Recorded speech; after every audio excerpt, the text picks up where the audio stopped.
শুক্রবার রাত 3:30টার দিকে ফরিদপুরের ভাঙা মডেল মসজিদের নিকট খুলনা ঢাকা মহাসড়কে এক বাস দুর্ঘটনা ঘটে। এতে ঘটনাস্থলে একজন এবং হাসপাতালে নেওয়ার পরে আরেকজনের মৃত্যু হয়।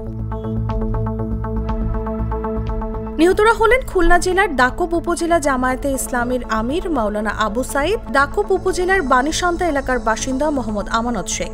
দুর্ঘটনার পর তাদের ফরিদপুর মেডিকেল কলেজ হাসপাতালে রেফার করা হলে সকালে মৃত্যুবরণ করেন।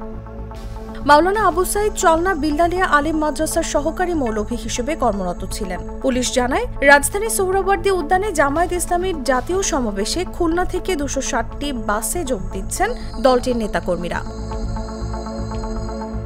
এ সময় গাড়ির ব্যানারটি খুলে যাওয়ায় সেটি ঠিক করতে চান দাকুব উপজেলার আমির মাওলানা আবু সাইদ ও অন্যরা। এ সময় পেছন দিক থেকে এসে রয়্যাল পরিবহনের একটি বাস সজোরে ধাক্কা দিলে ঘটনাস্থলে মাওলানা আবু সাইদ নিহত হন।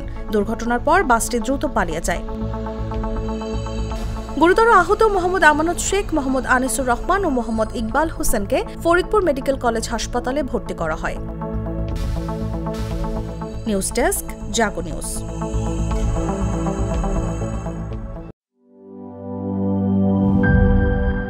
বান্ডেল থাকলে প্রতি সেনমানিতে টাকা বাঁচবে। বিকাশ সেনমানি বান্ডেল কিনে জিতুন প্রতি লেনদেনে।